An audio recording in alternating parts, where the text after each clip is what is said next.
Tatyana, what's poppin'? What's up? How are you guys doing today? We are good. Let me tell you, you got that good glow around your skin.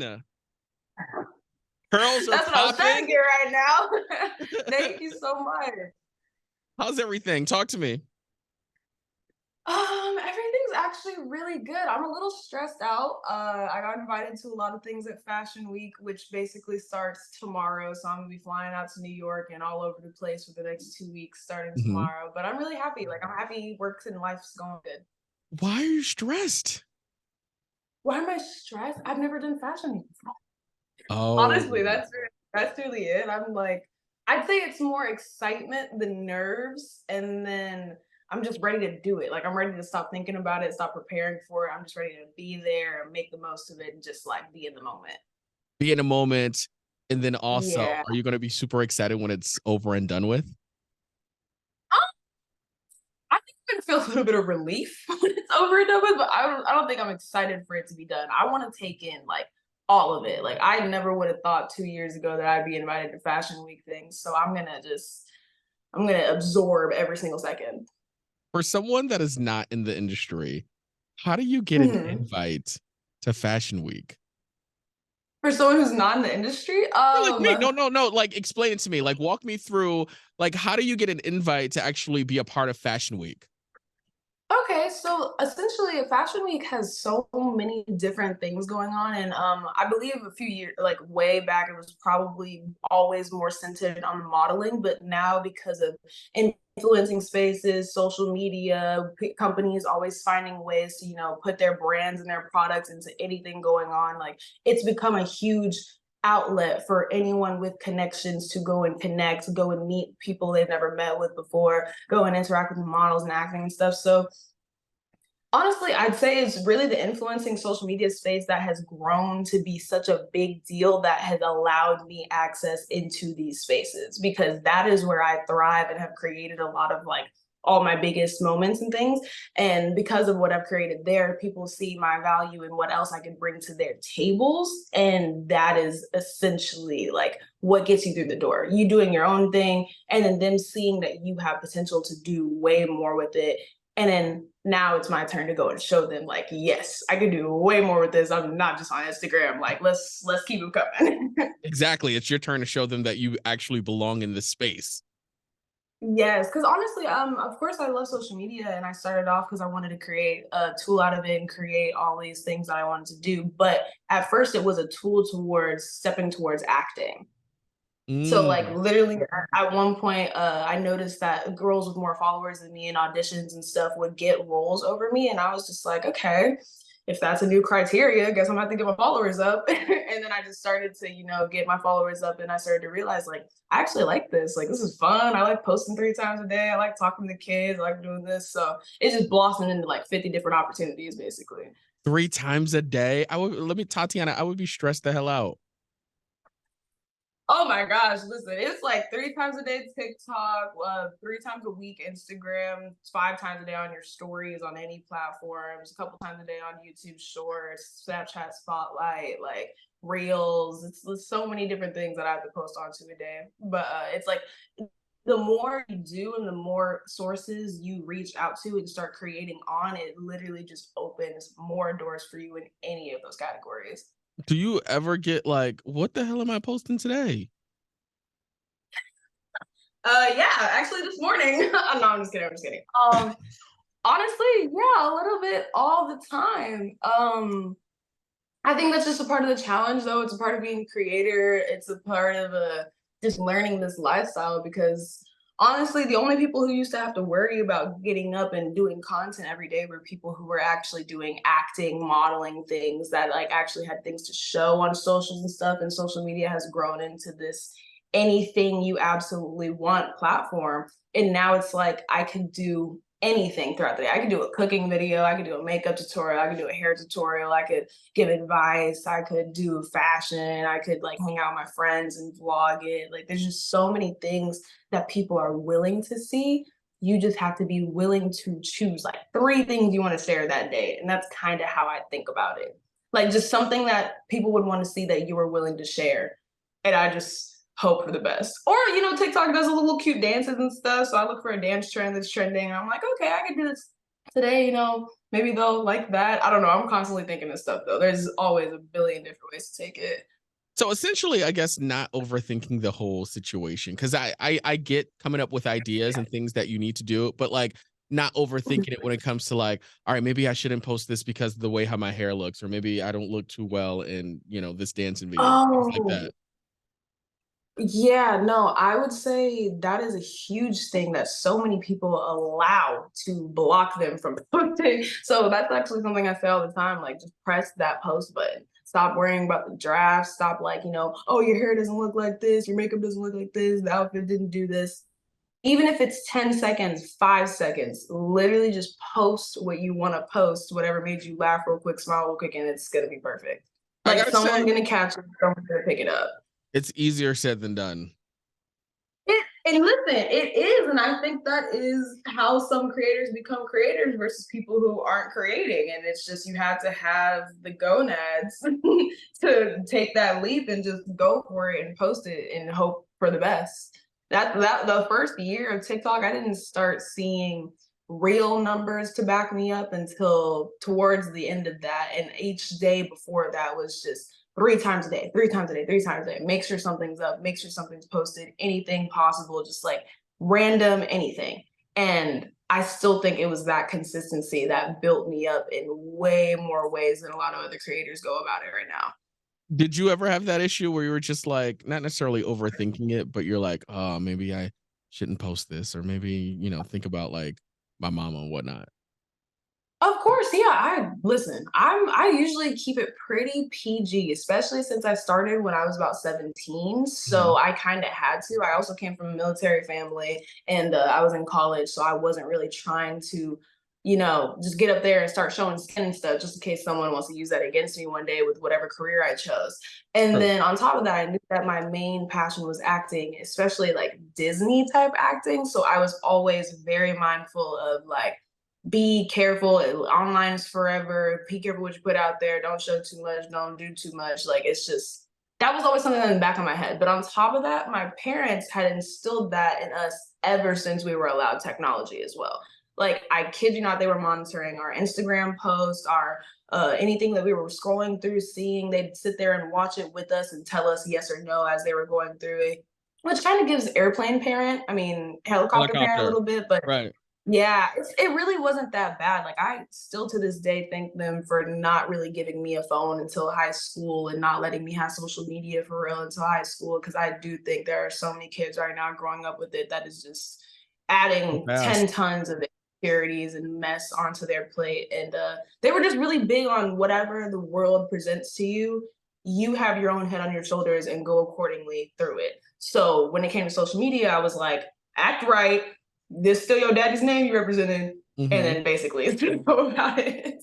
Do you remember that first post that you had that you were just like, okay, I think I'm doing something. I got this. Yes. So when I first started, I did POVs and hair videos. So I was doing curly hair tutorials and little acting skits. Oh my gosh. It was this one hair tutorial, a hairstyle I had never done before that I was just like, you know what, for F it. I'm gonna just try it. Look kind of weird, whatever. Like, I'll just do it. And then I put it up and it blew up like dramatically. And I had Mhm. never even liked doing my hair. I didn't really like love figuring out how to figure out what to do with my curls. And I literally just saw the feedback in the comments, saw the asking questions, all the tips and stuff people wanted to give and share. And I was like, this is it. I could definitely keep doing this. But then I also knew that I didn't want to just do hair. So I started doing my acting skits. And once those started blowing up, I was like, yeah, this is it. This is just simply it. It sounds really simple with that, but once the acting videos started to blow up, it was always comments like, "Oh my God, you're meant for this. You should do this. You should try this. Oh, have you ever auditioned for this? Have you done this?" And it was just the biggest motivation that if everyone else is seeing it, then I should be able to see it and I should do it. Like, just go for it. And receive it. Literally. Exactly. Exactly. You know what's interesting? I always feel like because I watch hair, curly hair videos, because I feel like a lot of us that have curly hair, we don't know what to do with it. You know what I'm saying? And the fact that Exactly. like you took something and you ran with it, like something that came just so naturally, you know what I mean? Because it's your hair. Like that's really interesting. Because Yeah, I no, feel like I'm in the same boat. uh that's a really strong way of saying that, just because I genuinely thought of it as take what God gave you and start with that. Like I was just trying to think of what makes me unique, what makes me stand out a little bit, and how do I kind of use that to start gearing and gathering an audience. And I was like, yeah, my hair my entire life. Everyone's been wondering how I do it, what I do with it, how long it takes for me to do it, how I get these styles. So I was like, all right, I have this head of hair that everyone's always looking at and asking questions about. Let's start explaining it.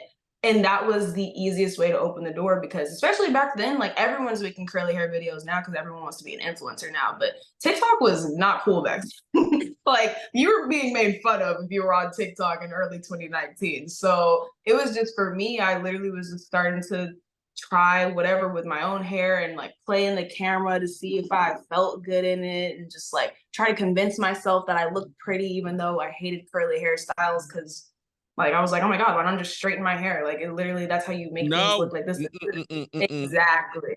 It looks good. Exactly. It looks healthy. It looks so good. Exactly. But it took me embracing that in order to even be able to show that on my own platform and then teach other girls to embrace it too. So it was just this huge, it was just a calling for me. I just kid you not, my entire life, I literally still think that everything that has ever happened to me has led up to where I'm at now. And everything is like it's colliding. It's all making sense. Everything happens for a reason. And 100%. that was it for me. Absolutely. Listen, I know earlier you mentioned how people will be egging you on in the comments. You're doing great. You're meant for this. Mhm. How do you navigate like comments that aren't great? Yeah, I get that question all the time. Actually, I thank goodness and God in heaven. I don't really get a lot of hate comments. I truly don't. I think that I really tried hard from the beginning of my social media, starting to post consistently, to manifest and pray for and keep my social media space a very positive space. Because I'm not dealing with that, and they're not about to yell at me all day. I refuse. So literally, I was like, just keep speaking on it, keep hoping for it, keep only giving out love and positive energy. Even whenever people would give like little slick comments that you know they were trying to be a little dirty about, I would Yes. say the easiest kill them with kindness comment. And then they literally have no choice but to be kind back or to shut up. Like literally, that's it. Especially since once I started to build a fan base and people started to ride for me, people started to realize you can't come for me in my comments, because if I'm not going to say nothing, my fans will. And I 100. love that about my fan base. Like from a very early start, I told them I don't do the drama, I don't do the BS. I don't even have drama because I don't be doing nothing dramatic in my life. So if there's drama trending about me, it's a fake topic and it has already been handled because I handle my business. But sometimes whenever social media likes to bring things out, they like to highlight key factors just to, just for the likes, And I ignore it on purpose because I don't like giving attention to things that are unnecessary. And I do believe ignoring it or just going about your business is the best way for a problem to die out, especially if you've already taken care of it behind the scenes. Like, it's just that. So the only negative things people can say to me is the random drama that comes up. And even when that random drama comes up, I'm never in the wrong because I usually try very hard to just make sure life is good. Like it's simply that. I don't got nothing to hide. I don't have no weird stuff going on. So whenever things happen, it's very simply that's either false or I'm not even gonna reply to that because you sound stupid. So yeah, it's like I don't know. I kind of just built that confidence in myself and I built that security in my station and like in my fan base for them to know like this is the type of person I am. And if you hear this, that don't even sound like me. And then I'm never like too much in the business of everyone's messiness. So it's like if I'm always out of the way, whenever random things come up, it's like, bro, she be just working and living her life. Like, why are y'all bothering her? So yeah, my fans are always ready to come for people who are coming for me. And I love them for that. And I always preach to them, like, don't even give energy to those sources. But the kids gonna be kids and they love cussing people out. So every once in a while they get their energy out if they want to. I tell you what, I love the whole killing with kindness because sometimes you just You have to, but sometimes something comes over me. You just got to say something back. You feel me? Bruh, you know what? And I will say this, I'm not gonna lie and say I've never had those moments. I have those moments all the time. Right. The thing that makes me different is I grew up with my mother. And my mother was very big on no one has power over you but you. Like no one is above you, no one I can get that. control you, no one can do this. Like if you control you first, nothing else will ever matter. Basically. And she was always super big on like teaching us that and instilling that in us. And so when this came around, it was basically just that. Like I knew what I had going on. I knew that my friends that really knew my life knew what was going on. I knew the people that mattered were on my side. So it was just like whenever those things happen, I knew that the fans that were meant to be with me, meant to follow me, meant to stick with me would take my side as well. And it was just, I guess it's always putting a, a faith in things or whatever, but I believe in karma. I believe that what goes around comes back around. I believe when people are dirty, dirty things will happen back to them until they learn their lessons. So it's just, oh my gosh, my mom taught me how to take those deep breaths whenever I get pissed off, and it has saved my life. Like it's really just that. Musa. That's it. She literally be like, "Hey, who cares?" Yeah, It yeah, makes yeah. me sit there and think like, "Dang, you right. But I she's did just think true. about those." It's It is, true. yeah. In the And grand scheme of things, it does not matter. it does, and it really doesn't. And as I've grown up, like I've realized it even more because every time I have a problem, whenever I know that I'm good and I make peace with it with myself, the problem literally goes away. Like it's gone. No one's talking Right. about it no more. No one's worried about it, except for like the extra stuff because people will be messy. But I still just ignore it, and it'll go away eventually. Let us know what are you working on next. Oh, next. Oh my gosh, there's so many things going on this year. I'm actually very excited. This is my first time, this is my first year where I have created so much in the past that I was able to set up my year ahead of time instead of just Nice. feeling like, okay, we're about to go through the year, we're about to just push, we're about to take whatever opportunity comes to us.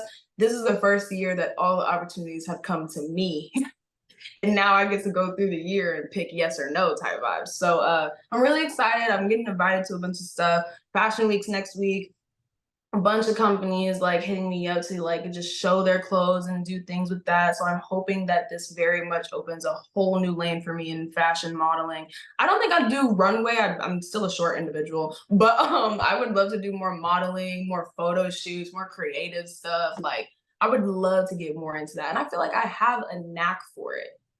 A little bit. Like the more I'm starting to grow into myself and get more confident, I'm like, you know what? I'm gonna do some modeling shit. So that, and then I have a merch line coming out called the Joseph Collective, and it's gonna be a hoodie collection. Nice. And I've hired a bunch of artists. I've hired a bunch of my friends that are artists, and I basically am just gonna be doing hoodie drops every couple of months. And backstory a little bit on the hoodies. Everybody has made fun of me or talked about it or mentioned it or loved it, but I'm a huge hoodie fan. I'm Me always too. wearing hoodies. Yeah, It's the most comfortable thing ever I to agree. exist. Like, what Yeah. are we to do?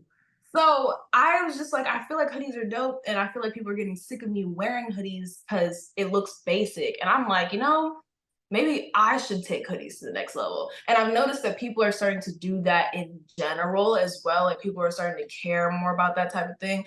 And I was like, you know what? I could draw, I can edit, I can take photos, I have a fan base. Like, let's just make this art and make it come out. So now I have that, and I have a couple of artists that I've hired that are also creating designs to go with like my visions and stuff. So I'm super excited about that. And then, oh my God, biggest part of the year though. This is gonna be the craziest part of the year.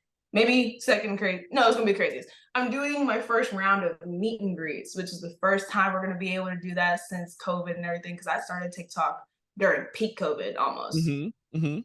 So I ain't never met none of these kids except unless they saw me like randomly on the street and ran up to me and stuff. So oh my God, I'm so excited.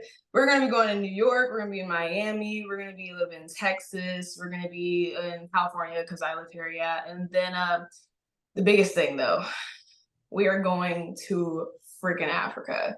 So we're going to Africa this year. I know we're going to Africa this year because for this past year, like this past couple quarters of work periods, my top stats have been African countries.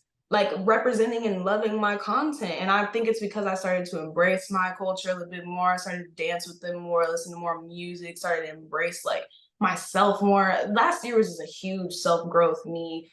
And I think that's why so many people came to me last year because I grew like 3 million last year. But yeah, Nice. so yeah, right. So I noticed a lot of like top countries and cities were African countries and cities, and I told my management 6 months ago, guys, I think we got to go to Africa. And they told me this year we're going to Africa. So that's going to be lit as hell. And I'm super excited. And then I have a boyfriend now. I'm in a relationship now. And he also has a huge movie coming out this year. He has so many things going on this year as well. And we're going to be planning a lot of stuff together, which is like first time I'm going to have like a partner in crime type vibe too. So there's just a lot of things going on. I'm super excited for all of it. I am super excited for you to go to Africa. I am super excited to see what's ahead for you because you have such great energy and the way how you just move about. I'm excited. Thank you. Thank you so much. I'm excited as hell. Oh, sorry. I'm so excited. I'm ready to go. I'm ready to adventure. I'm ready to meet the kids. I'm literally giving myself homework of like different dances and like trends and like cultural things that they do out there that I'm like, okay, I want to be able to like dance with the kids when I Hit get the there. Like Gora what's Gora. trending on Is that what it's TikTok called? when I get there. Huh? You hit the Gora Gora. Is that what you know that dance? There's like that. There's the compa. There's the wine times. There's the Nigerian music has been trending like crazy on TikTok lately. A lot of European artists were blowing up a lot this year too because people are starting to realize worldwide that Europe has a very big African population, and a lot of the biggest artists in Europe are like Nigerian, South African, like they're just doing a bunch of dope shit. And that's why, oh my gosh, this year was such a huge year for Afro beats too. I've never I seen was about so to say much that. Yeah. Afro music trending on TikTok. Like it's beautiful. So there's, oh my God, there's so many things. TikTok is not TikTok, social media has just grown on so many levels. And to have this much of an effect on so many people, that this many people just want to see me. Like I posted I was going to South Africa, my DMs blew because no one believed it. They're like, no way Tati would ever come to South Africa. And if you look through my comments over the years, people are like, love from South Africa, love from South Africa. And I've always noticed them. And now it's finally gonna happen. Like I'm literally gonna go there. So yeah, full circle moments. Crazy. This is gonna be nuts. I'm excited. Thank you so much for jumping on and chatting with us. Thank you for having me. I hope all the content stuff got over there quick. And then this was great. Thank you so much. I'd be so nervous for these. And then the interviews, just like you make or break how comfortable I feel. And you were great. So thank you so much. Thank you. I just want you to be comfortable. That's all.